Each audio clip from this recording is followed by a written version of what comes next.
everyone. Welcome back to our webinar, the last series of this trimester. And we have here Ayush Katiwada as our guest speaker for this session. So Ayush has been a guest speaker since last trimester, and I know that you guys and also me, I've learned a lot from the session that he had. And let's hope that you guys will learn something or a lot in this session, as this is all about academic integrity, and it's very crucial when it comes to you know during the exam. So please listen carefully and let's learn something about academic integrity from Ayush. You can start the webinar now. Hi everyone, it's me Ayush, IT and academic support officer here. So I gonna give some information regarding the exam readiness and academic integrity that the student needs to follow and to know while giving the exam, and also a little bit of tips how you can prepare yourself for exam without getting a lot of stress and with good time management. So I'm going to share my slide over here.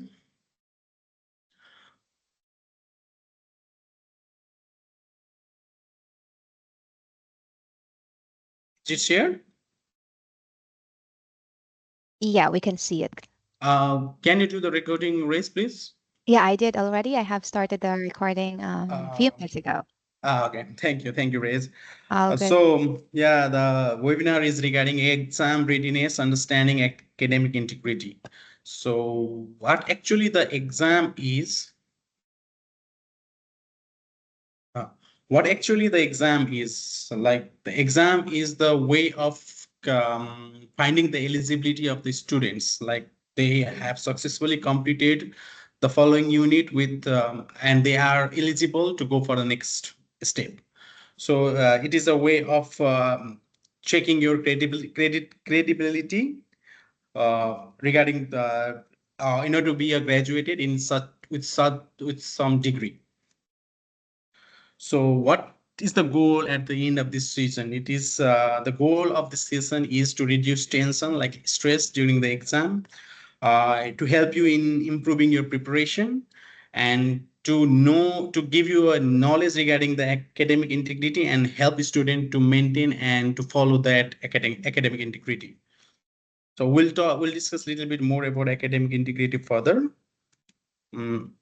So now, at first, I'm going to give you information to understand your exam. So, what type of exam you are going to give in any of the university, not only in Sydney Met, in other university also. You need to know the type of exam. So, what type of exam is it? Is it a multiple choice questions exam or a essay writing, or it can be anything? Like it can be on assessment based also. So, you must have to know what type of exam it is. So, and you need to know about the exam format and duration, like till what is the exam duration and what type of format is the exam, like how many questions you'll get, what will be the weightage of that questions. You must have to, it is better to know at the beginning of the exam. And third one is the weight of the exam on your final grade. Like each of the subjects will have 100 marks. So out of these 100 marks, like some like it will be either 40 or 50 marks will be carried out through the assessments, and 40 or 50 marks will be carried out with the exams, or it can be in different pattern also. So it is better to understand what is the weight of the exam on your final grade. And the most important is what to read and what to prioritize for the exam. So if it is very necessary for the students to take care of all the classes, because if you take all the classes, you'll know that while teaching each and every unit, each and every mm, topics, your teachers will prioritize in some content which will be important for the exam, which gives you clear understanding that what is the importance and what to read in order to be prepared for the exam. So it is always necessary for the student to attend all the classes. And if you attend all the classes, you also have a clear understanding about the assessments and everything, so which helps you to be prepared, which makes you like 25 to 30% prepared from the beginning for the exam. So, and this is the tips that how you can get successfully prepared for the exam, like that, to start early and plan ahead. Like if your exam is on like after 2 weeks, then you can just plan ahead according to the units that you are studying in current trimester. So from the unit, you can break down the topic into the chunks, like how till this day, like for in the first 2 days, I'll cover myself with these units, and in the next 2 days I'll cover myself with these units. In this way, you can just divide the topics into the chunks, and you can be able to finish your whole course before the exam, and just be prepared for the at the time of exam, like yeah, be prepared for at the time of exam. So, and another one is this use of study week effectively. As we all know that you have 1 week study week leave, so you can use that study week properly, to get prepared for the exam. Also use the planners to stay organized, like I already discussed with you regarding the chunks, regarding breaking down the topics into chunks. Like you can plan your subjects, your units, like how you're going to study, because you must have to manage your work schedules and your study time at the same time. So when you are not working, you can just allocate your time by planning ahead, like for how many hours you can study which unit, for how many hours you can study other unit. So you can just use a planner to stay in an organized way. What are the effective study techniques? So the effective study techniques are like active learning, that is summarizing, teaching, and flashcards. Summarizing means what you learn. You just after learning that thing, you just summarize yourself, like get a clear understanding of the content that you have learned, so that you can memorize it at the time of exam. Also the teaching habit, as you follow this thing or not, but I often used to follow, like standing in front of a mirror and just summarizing the things as you are teaching someone. So it also gives you a clear understanding. You can just know the contents very nicely, and it will help you to memorize the things too. And other one is flashcards. Like if you encounter something difficult while reading, you can just take sticky notes and write things over there. You can stick it in your bedroom, in the walls, or in your wardrobe things, and every morning or evening, or when you are passing through, you can just have a glimpse in it. It will help you to memorize the things very easily. And the one is spaced repetition and interleaving topic. Spaced repetition means like don't like the revision thing, like if you have studied some content today, then just revise that thing within 2 days or in by the very next day, so that due to space repetition, you can just memorize that thing, rather than reading today and not looking at that thing for 1 week and 10 days. Then it's a high chance for you to forget that thing. So space repetition is also important. And interleaving topic means don't try to read one unit for a long period of time, like one subject. If you read same subject for the long period of time, then the same contents you'll be studying the same contents for longer period of time, and the energy that you have in the beginning, at the beginning, you won't have same energy, because you are focusing on the same thing for a very long period of time. So it's better to study one topic, like 2 3 topics at given chunks of time for one subject, then just allocate another time for other subjects, other topics in other subjects, so that it will be easier. There will be some changeover for you. So, and you can just memorize the things very clearly. So you won't lose that much energy while you are studying same topic for the longer period of time. And passive reading. About passive reading means don't, if you are reading something like looking the question papers, or you are while giving the exam, you're looking the question paper and you are reading the things, just don't read only the things for 2 or 3 times without knowing that what you are reading. When you read something, just try to get in your memory what the questions or what the contents is trying to give to you, like it is trying to explain to you, so that you can make your own word. You can know the technique, what you can know about the contents, and you can just improvise yourself by also giving other valuable information, which can just give a better output in the answers. Manage your time well.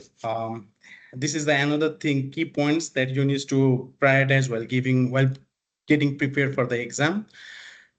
So what you can do is prioritize difficult top subjects and topics. It's like when you if you In your study time you can identify that which topic and which in which subject is the difficult for you, so you can allocate little bit more time to complete that, to study that topic, and you can just allocate other less amount of time when you are confident that you can complete this topic within, you can easily cover that topic within the given time slot. So prioritizing is also one of the best way of getting prepared. Other one is balance studies with breaks, balance study session with breaks. That means continuously studying for the long period of time will not be helpful, because the way you are getting the things, you are memorizing the things in the beginning will not be the same, because your mind also needs some rest, because going continuously for same period of time will make your mind a little bit tired. So you must have to study for some time, and you must have to take a break so that your mind can relax and just get engaged in other kind of activity, so that when starting in another session it will be freshen up again and try to get memorize a lot of things as compared to the continuous study. Avoid cramping. Benefits of distributed learning, like the same thing that we have uh, explained earlier. Like if you have, because many people what they, including me also, what I used to do previously, like when the exam comes near, I used to when the like exam is like after 2 days, then I start reading before 2 days. That in that time that will be a, I have less amount of time and I need to study more. So these things will also create a stress due to give another type of stress in your mind, and you will not be able to complete your whole. You will not be able to prepare yourself and complete all the topics within before the exam. So we must have to avoid this kind of thing by using a distributed learning techniques, like planning ahead and distributing the topics from the order. Like if you need 6 hours to complete one subjects, then instead of giving 6 hours before the exam, you can just give half hour each day before 6 days. Then you can complete that time in before, we can complete that topic before time, because we don't know what will happen tomorrow. You can get stuck in other things, and other things come up, you can get busy with in another things. So uh, distributed learning technique will be much easier and beneficial for you, to make yourself prepared, because the last day if you have less thing to prepare, you can also allocate some more time, to revise the thing that you have studied before, which builds up your confidence even much more.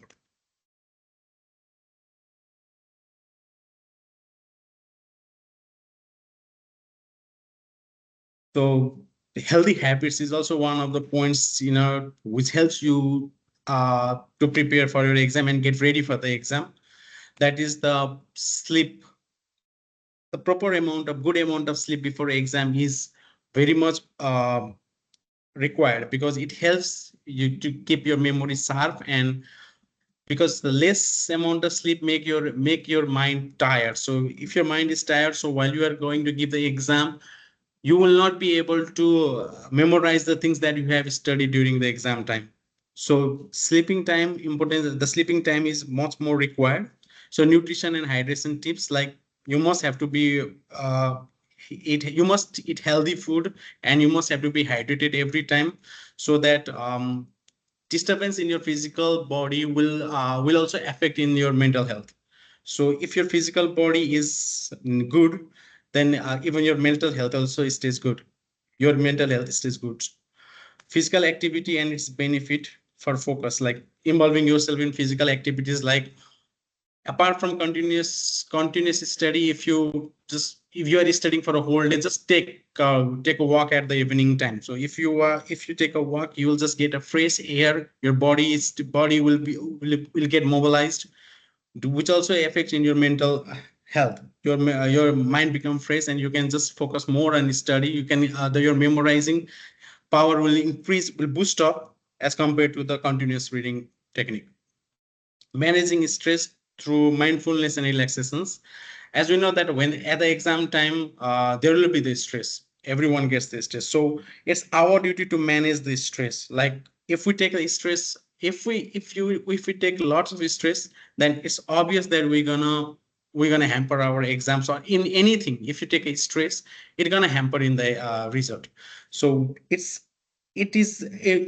mandatory that you must have to manage stress with proper relaxation and through mindfulness. Like if you are not reading and just continuously getting thinking about that thing will create a lot of stress. So instead of doing that, just engage yourself in other activity. Like if you want to watch some news or something like that, some activity at the time of before the exam also, it is highly recommended because it will just make your mind divert to other place, and you will get your mind will get some extra things. Your mind gets to learn gets to learn some extra things, which is also one way of getting relaxation and also one way of keeping your mind busy.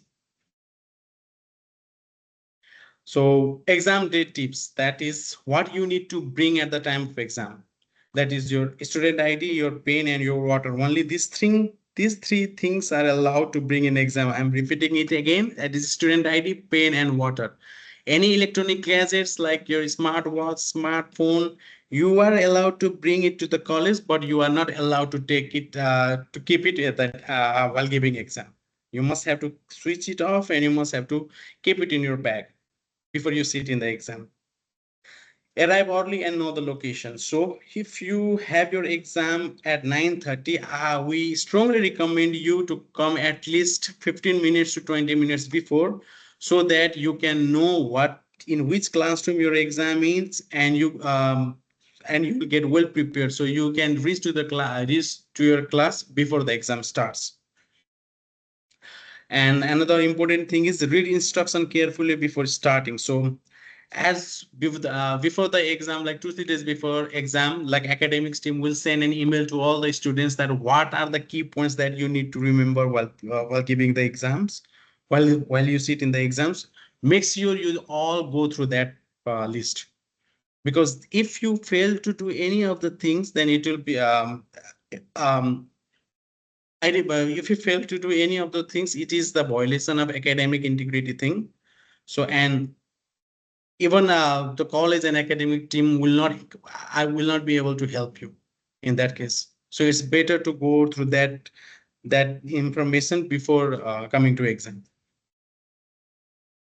So what actually the academic integrity is? Academic integrity is the rules or the policy that is made by any organization that all the students, staffs, and everyone should follow in order to have a trust, fairness among all the students, and equality among all the students.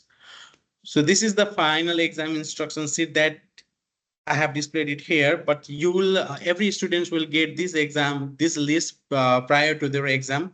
So I request everyone to go through this list and follow it while you come to college to give your exam. So why this academic integrity matters? Academic integrity is the combination of trust, fairness, and respect in learning. It reflects the values and professionalism. It is a way of behaving a thing in ethical manner uh, for the free and fair creation and exchange of ideas. So according to the TEXA, academic integrity is the expectation that teachers, students, researchers, and all members of academic community act with honesty, trust, fairness, respect, and responsibility. Commitment to honesty in all the academic work. It's the like uh, academic integrity creates the honesty of the student while they are trying to submit any assessments or anything that is done by them, not by it is they are not copying the others content. It also it is also a way of building a trust with the staff and other with other students too. It is a way of treating everyone with everyone equally and giving a fair decision to everyone. It's a way of respecting the others work, like while you are doing assessments, like when you copy someone's code or copy the contents from someone research, we just ask the student to cite that thing and provide reference of that thing. So it is a way of providing respect to their work, and it's the responsibility of it also helps to generates the responsibility among the students to take care of the to take the responsibility of the work that they do while providing the assessments or while giving the exam. So the core values, as I have explained before too, that is honesty, trust, fairness, respect, responsibility, and courage. And what are the common breaches to this academic integrity? Is plagiarism, like copying without credit. The same that thing I have explained. Like if you are copying someone's idea from their researches or journals without providing proper citation and reference, then it is also called or you are if you are copying the assessments of other students like your colleague, it is called like plagiarism. Cheating, using unauthorized help, like cheating. Everyone knows the clear idea of cheating. Fabrication, making up data and or citation, like if you are creating your own and providing the citation of any other uh, writers, then it is also called a common breach in the academic integrity. Collusion is unauthorized group work. Like if you are not authorized to be a member of a group, and if you claim the work of that group to be your own, it is called a common breach. It's also one of the breaches in academic integrity. Understanding plagiarism. What actually the plagiarism is I already explained, like using someone else's work ideas with a proper credit. It can be word by word or paraphrased. Avoiding, how can you avoid plagiarism? Like if you are copying some of the content, like every assessments, like in every assessment, like 20 to 25% plagiarism is okay. So if you do proper citation of that plagiarism of that content with providing the writer's name and the referencing their journal's name and everything, then it can avoid the plagiarism. If you are copying the ideas of that journals with paraphrasing, that also avoids the plagiarism. Like quote with proper acknowledgement is the same thing like providing proper citation if you are taking quote for someone's work. Cheating in exams. What cheating in exam means, like copying answers, using notes or gadgets without permissions. I already told you that any gadgets like phone, mobile phone, smart watches, anything, if you have, you can't keep it with you at the time of exam, even if you are not looking at it. Even you are not looking at it, you can't keep it. If we find it, if any one of the team member or the invigilator finds it, then it is academic integrity breach. You will be penalized for that one. Getting help from others during tests, like from your colleagues. You will be sitting with your colleagues. If you are just getting help from your colleagues in order to get the answers to the particular questions, then it is also called cheating in exams. Why student cheats? So I have some of the basic points why student cheats too, because this is the in Australia. I know that students, they need to manage their work and study load. So due to this one, there's it sometimes it will be hard for students to manage the time. So that creates the pressure on the students. That is called poor time management. Even they some of the students get pressure to get high grades, and due to poor time management, there is also a lack of preparation. How to avoid cheating? How can we avoid cheating? Like we can avoid cheating with some of these points that I'm going to explain, like understanding the rules. Like if you understand the rules like academic integrity policy, and if you know the penalty of failing to comply with these rules, then you can avoid cheating. Like managing your time is one of the most, like every one of how us has a habit of doing procrastinations, that is letting the work to be done by tomorrow. It's like if you have 1 week to exam you, we have a habit like we have 1 week, we'll just prepare ourselves for next day. The next day come, we'll say that we have still some days, we'll prepare it on next day. So this way every time when we just pass it, say that work, I'll do this work, and next day we'll just increase our pressure that we need to prepare more on next day with piles up. And on the before the exams we will have a lot of things to cover and less amount of time, that which leads in poor time management, and which also creates lacks in preparations. Improve your study habits. Like I already explained about the active recalling and summarizing the thing. Um, uh, regular repetition, like revising the things, which improves your study habits and improves your memorizing power also. Ask for help early. Like if you have struggle, if you prepare yourself early, if you start preparing yourself from early, like if we already talked about that one also. If you are taking regular classes, if you are doing regular assessment by yourself, you will be able to know that in which thing, like which in which time and in which content you need help. So you can ask help from the early, with your teachers, with your classmates, with your peer mentors, and you can which help you to be prepared at the time of exam. Use the proper referencing at the time of doing at the time of assessments. While doing assessments, if you know how to do the proper referencing using AP or Harvard styles, and if you know how to do proper citation, it will help you to achieve a little bit more grade in the assessments. Avoid temptation. Like don't talk with your seatmate only. Like if you are sitting with I know that in the classroom you won't be alone, you will be sitting with your classmates. So sitting with the classmates and watching him doing continuously tempt you to ask the answers, so you must have to strongly avoid that one. Have pride in your own work. Like you must have to remind yourself, like if you have something, if you can see that invigilator is not looking at you, and if you can easily cheat, just avoid doing that one. Just keep honesty in your work. Just build academic honesty on yourself, that that is wrong, and try to do it in yourself. So if you manage the time properly, if you prepare before coming to exam, you don't think about cheating. You will be prepared by yourself.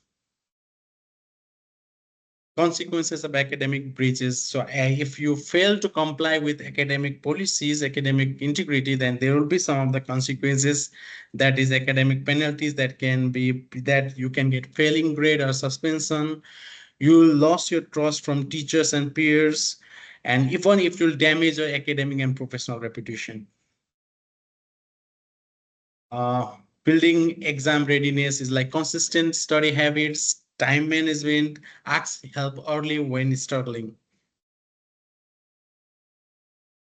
Ethical study practice, like study groups with permissions. Like if you are allowed to make a study groups with permission, then that is also a ethical way of study practice.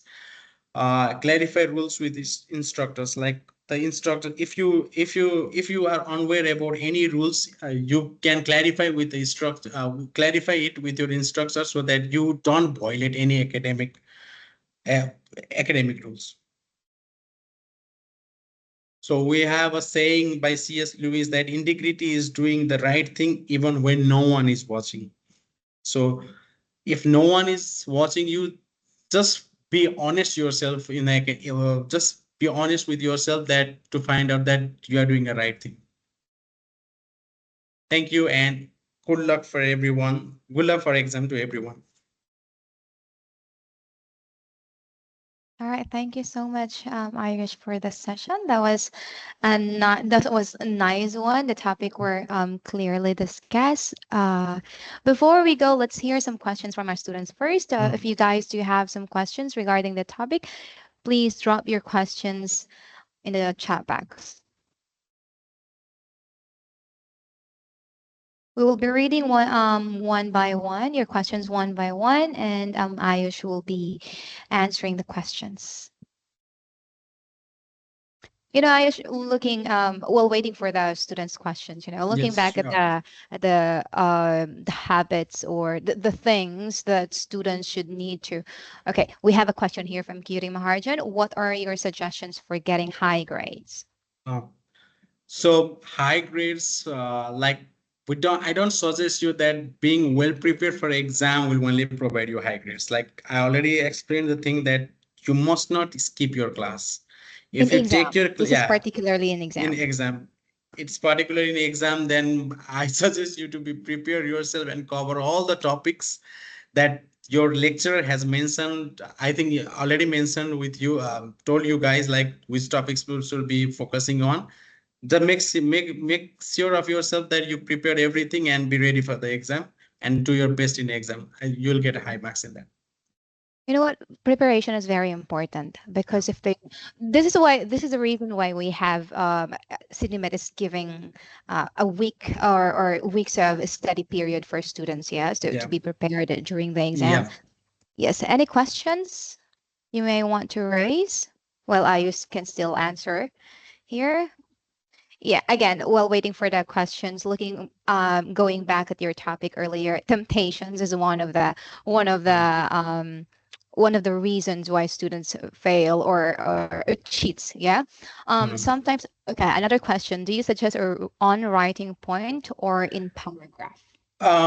It completely depends upon what type of question it is. Like I suggest in writing points, like it will just clarify the things what you are actually going to write. Like if it is about the word count, then many of the students try to go in paragraph way because we can improve the length of the paragraph. But make sure that you are delivering the contents that is asked by the question. If you are able to deliver the content, you will get a high points. Whether it is not specified until it is that you must have to write in points and in paragraph, you can go in either way. That is why it's very important to read the direction of the exam Yeah. before starting. Another question from Catherine. We have, how did you do on your exams before, Sir Ayush? We want to know your styles in studying so that we will be more knowledgeable about how to do it. The thing is that I have never skipped my class. Like I was very punctual with the assessments and in class also. So at the time of exam, I just didn't wait for the study period or anything because I already mentioned you. If you take the class regularly and if you attempt your all the assessments, you will be halfway prepared yourself. So at the time of exam, you will know that what are the topics are important for you and what you need to focus on, and just deciding that thing, you will get a vibe that how much time you need to allocate to get yourself prepared. Just allocating that time and preparing in a way helps you to be well prepared for exam and even the stress free. Yes, I agree with you when you said that you have not skipped any of your classes before. Yeah. That's why you get a higher grade because it's very important. We actually don't memorize the topic. We just Mm. familiarize it. That's why Yeah. during the exam you have to see that if you're familiar with the topic. So if you do not skip classes, that means you will be familiar with the topic, especially with the questions that being put in the exams, Yeah. right? Yes, I think we have some more questions. I can see people typing. That's amazing. You really provided us with good points today. Very informative. Students takes notes. I hope students are taking notes. Yes, well, listening. Agree with that, Ayush. We have here from Shirley Mistas. Agree with Yeah. that, Ayush. Said. It does not matter whether it's in paragraph or bullet point. What's important is the content of your answer. If it Yep. answers the question, then it should be fine. Yes. Yeah. Yeah, let's from Ma'am Dian Cross. Thank you, Thank you, Ayush, ma'am for very Dian. informative sessions. Thank you, Ma'am Dian, for always joining the Thank you, webinar. I Charlene. really Thank you, appreciate Catherine. it. Thank you, Yes. everyone who attended this, and all the best for exam. May you all get good grades. Thank you. Yeah, I guess we don't have questions anymore. I think this concludes our webinar for today, our last webinar. Thank you so much, Ayus, for being our speaker in this term. And we thank you everyone for joining the webinar today. I hope you've learned something. You've learned a lot. And we'll see you in the next webinars on trimester 3. Yeah. And yeah, thank you so much. Have a Thank wonderful you, day. everyone. I'll see Thank you you, next everyone. time.